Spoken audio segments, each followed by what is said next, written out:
Ah, coucou! Bienvenue dans cette vidéo, je te parle aujourd'hui de comment je résous des problèmes. C'est-à-dire que comment, quand j'ai la boule au ventre, qu'il y a un truc qui m'énerve, où je sens que ça va pas, où je me sens pas à l'aise, où je suis tendue, où j'ai la mâchoire crispée. Ce genre de situation, en fait, pour n'importe quelle situation, tu as 3 choix. Et aujourd'hui, je te les explique et je t'explique comment gérer ces situations pas très sympas dans la vie. Merci de regarder cette vidéo avec moi. Je t'explique aujourd'hui comment te sortir d'une situation où tu sens que tu as la boule au ventre, où tu sens que tu n'es pas bien. En fait, c'est tout simple. Pour chaque problème, il y a une solution. Déjà, pars de ce principe, c'est ma philosophie. Donc, quand tu as un problème, ça peut être une relation avec quelqu'un, ça peut être un changement de situation, ça peut être une engueulade avec le type qui a volé ta place de parc, tu vois.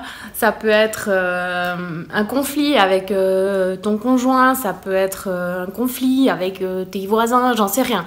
N'importe quoi, à n'importe quel moment où tu vas sentir cette boule d'angoisse, il y a 3 choses que tu peux faire.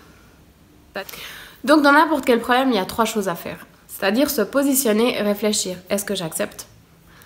Est-ce que je fuis? Ou est-ce que je le confronte? Et tu verras qu'en répondant déjà à ces 3 questions, tu as déjà un bout de la solution. C'est-à-dire que si j'étais en train de chercher une place de parc, il y a un mec qui me passe devant et il prend ma place de parc. J'ai ces 3 choix, je l'accepte. Je suis fâchée, c'est clair, je suis fâchée, mais je l'accepte. Je le fuis, c'est-à-dire que je pars, je m'en fiche. Ou je le confronte et je descends en lui expliquant que j'ai besoin de cette place de parc parce que j'ai 4 enfants dans la voiture, que là c'est le pédiatre, etc. Peut-être on va trouver une solution ainsi. Ou peut-être je me dis, bon, c'est pas grave, j'ai une demi-heure d'avance, je vais pas m'énerver pour ça, je vais pas perdre de l'énergie dans cette discussion. Et du coup, je passe mon chemin. Deuxièmement, par exemple, tu as un problème avec une personne. Tu as le choix, encore une fois, de l'accepter, mais c'est-à-dire que tu l'acceptes sincèrement et profondément. C'est pas ouais, ok, c'est bon, mais en fait je suis pas d'accord, tu vois. Ça c'est pas accepter, ça c'est encore être dans la non-acceptation. Donc quand tu seras dans cette situation comme ça, ton problème il sera pas résolu. Tu décides de le fuir, c'est-à-dire tu le quittes ou tu la quittes, cette personne dans cette relation. Tu dis maintenant j'ai pesé le pour et le contre et pour moi c'est pas possible de continuer dans cette relation. Donc tu te casses. La troisième, c'est-à-dire que pour toi, cette personne a de la valeur, tu as envie de continuer à avoir une relation avec elle, mais pas dans ces conditions-là. Et dans ce cas-là, tu confrontes, tu parles, tu cherches des solutions. Et c'est probablement la solution la plus difficile parce que ça demande un petit peu de courage d'affronter les gens, de leur parler, de leur dire voilà, moi ça joue pas comme ça. Parle avec tes sentiments, parle pas tu m'as fait ça, tu es comme ça, tu es non. Parle avec tes sentiments, dire je me sens pas bien dans cette situation, je n'accepte pas que tu m'aies trompé, etc. Je me sens, je me parle beaucoup avec les je me sens, tu vois, je me sens fâchée, je me sens déçue, etc. Vous voulez un autre exemple? À part, j'ai été confrontée il y a quelque temps à un changement de vie professionnelle. Je l'ai hyper mal pris. Mais genre, j'étais vraiment bien au fond du bac. Et puis, finalement, après avoir bien pleuré, je me suis dit, bah maintenant, voilà, j'ai ce problème. Donc, qu'est-ce qui se passe? Je accepte, je fuis. Donc, j'accepte, ok, je prends ce qu'on me donne. Je fuis, donc je cherche un autre travail.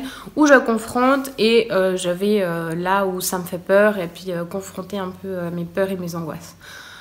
J'ai d'abord été en mode fuite. C'est très facile de fuir. En me disant ah, je vais chercher un autre boulot, c'est la merde.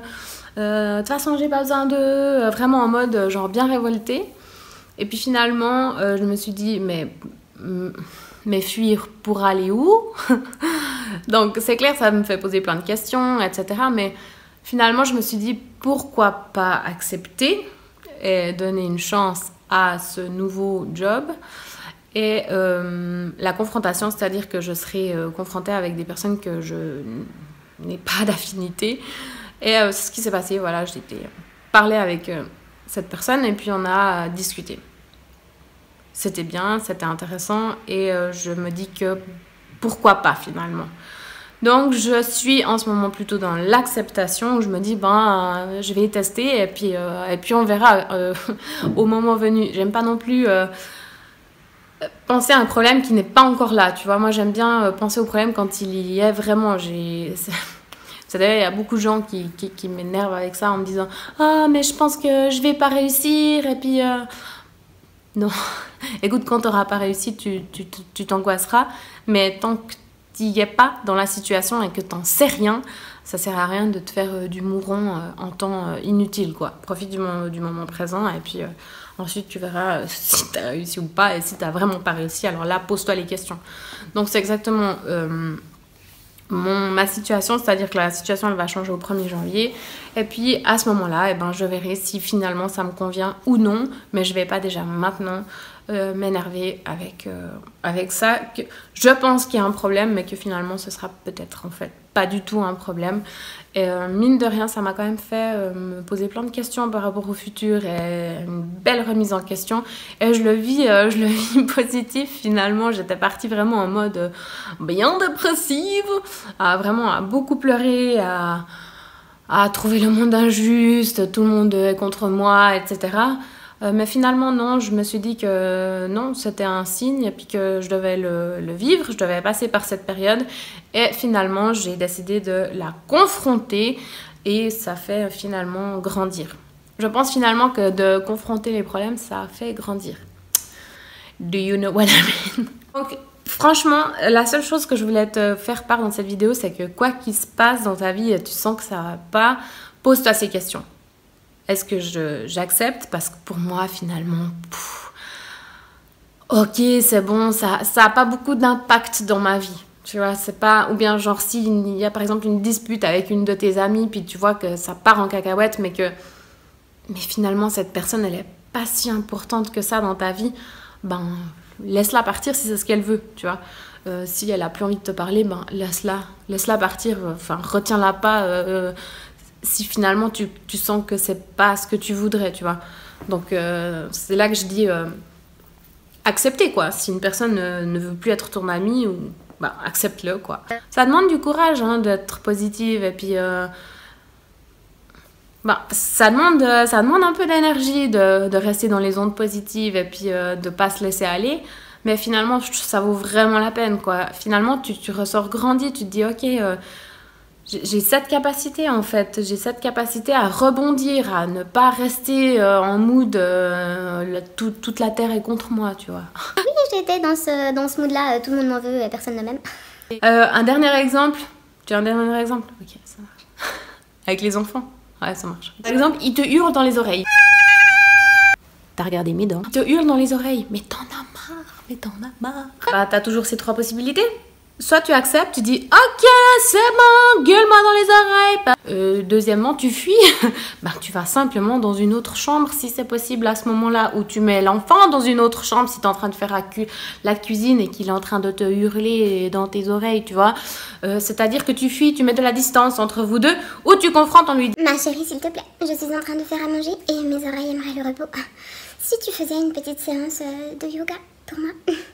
Merci mon ange.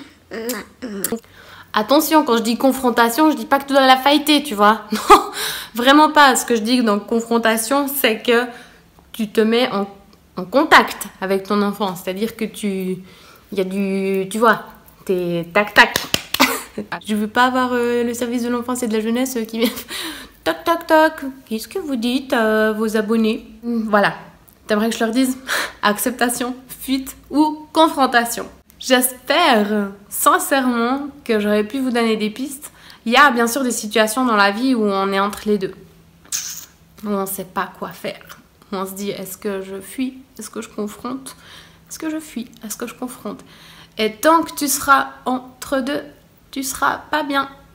Voilà, ça arrive. J'ai aussi des cas comme ça dans ma vie. Je pense qu'on en a tous. Il y a toujours ce conflit, conflit de loyauté où tu sais pas, t'es entre deux. Donc, tant que tu seras entre deux, tu seras pas bien. Quand tu auras pris ta décision, tu te sentiras mieux, tu seras grandi. Crois-moi, fais-moi confiance, je sais de quoi je parle. Voilà, merci d'avoir regardé cette vidéo. N'oubliez pas de la liker. Pour moi, c'est votre façon de me dire merci, c'est de mettre un pouce comme ça ou comme ça. Si t'aimes pas, tu mets comme ça, pas de problème. Bon, je vous fais des tonnes de gros bisous et à bientôt dans une prochaine vidéo.